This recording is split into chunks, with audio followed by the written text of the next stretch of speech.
Hey everybody, it's me, Jacob, and I may not be a real astronaut, but I still know a lot about initiative.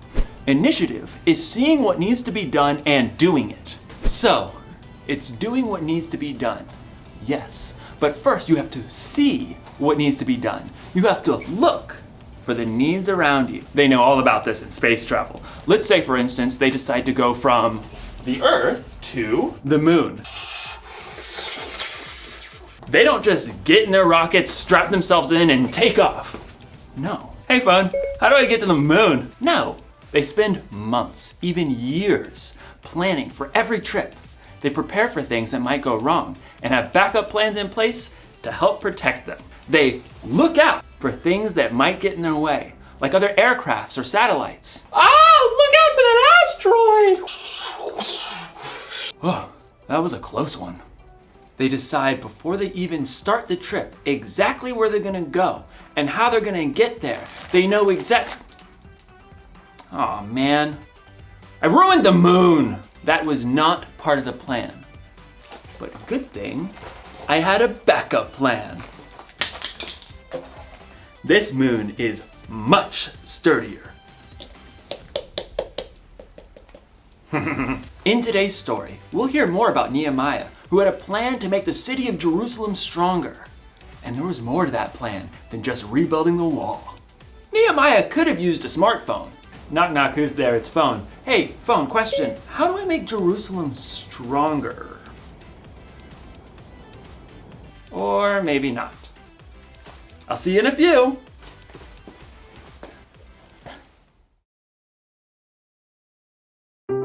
The Bible. It's 66 books of history, stories, letters, and poetry that fit together to form God's one big story.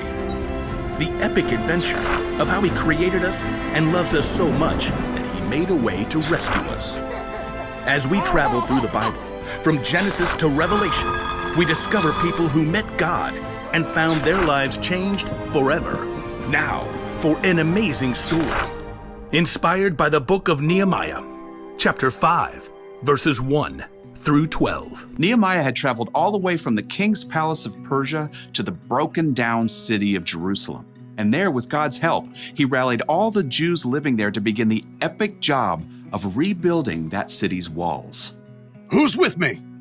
I say, let's start rebuilding. At first, the work went well.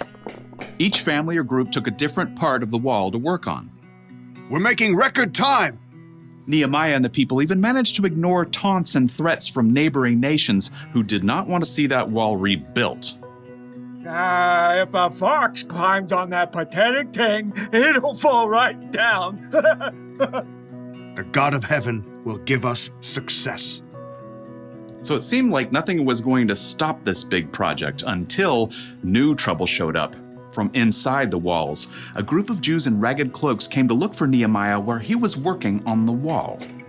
There's not enough food for everyone. We're being forced to sell our fields and vineyards just to buy grain. There's hardly enough to keep us alive. The king's taxes are high. We have to borrow money, but then we can't even pay the high interest. Interest was extra money the people had to pay back. It was so high they could hardly keep any of the money they made. Who's making you do this? Other Jews, our own relatives. We even had to send our children to work for them as slaves. We have nothing left. Please help us. This is not right. It's not right at all. I'll take care of it. Nehemiah was so angry that he didn't trust himself to act in the moment. Instead, he thought it over for a time. God, what do I do about this? His own people were mistreating those who had less. Nehemiah took this so seriously, he stopped work on the wall to call together the Jewish nobles and officials.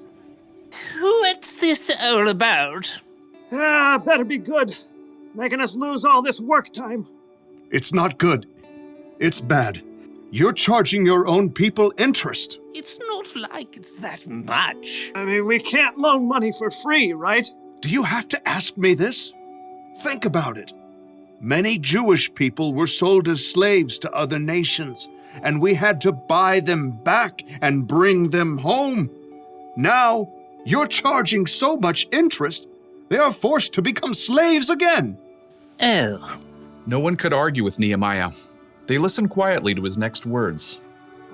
What you're doing is not right. We have to show respect for God. Look, I am lending money and grain to the people who need it, and so are my relatives, but we aren't charging any interest. So, what should we do now?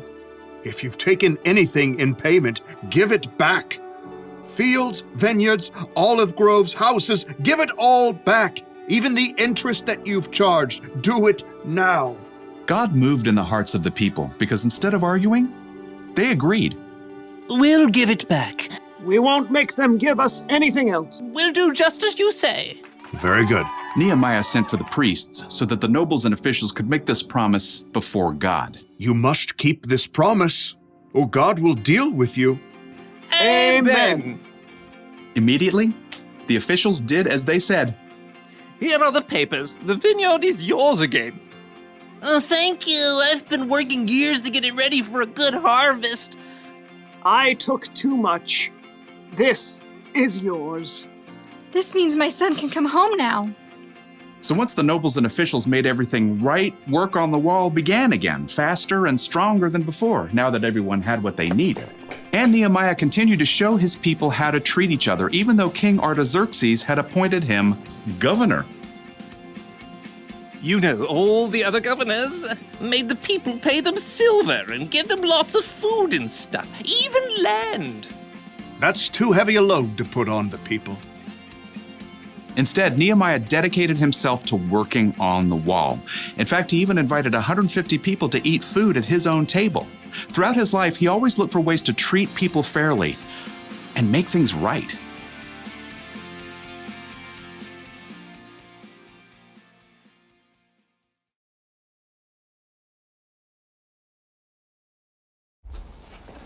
The city of Jerusalem was in trouble because the walls had been broken down. But that wasn't the only thing that was broken. Nehemiah looked and saw that some of his people were being treated unfairly because they were poor, and he did something about it. He stood up for them and worked to make things more fair.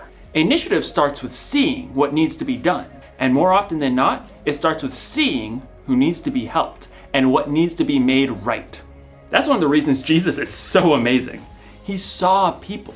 He showed people how valuable they were by loving them no matter what, and he inspired them to love others. We're called to love people too. We should stand up for people who are being treated unfairly because of the way they look, or where they're from, or how much money they have, or what they believe in. If you've ever been treated unfairly, then you know how it feels. It's not good, but maybe you also know how it feels when someone stands up for you, when someone's on your side. Standing up for people is one way we can make things more fair. We can make things right, and it's one way we can show others the love God has for the world. So, here's the one thing to remember today. Look for ways to make things right. Make a plan. Decide before you start your day that you're going to look for the needs around you. And speaking of needs, looks like I'm gonna need another moon. This one's just too delicious. This moon tastes like cheese. Oh. I'll see you next time. Oh, there goes my space shop.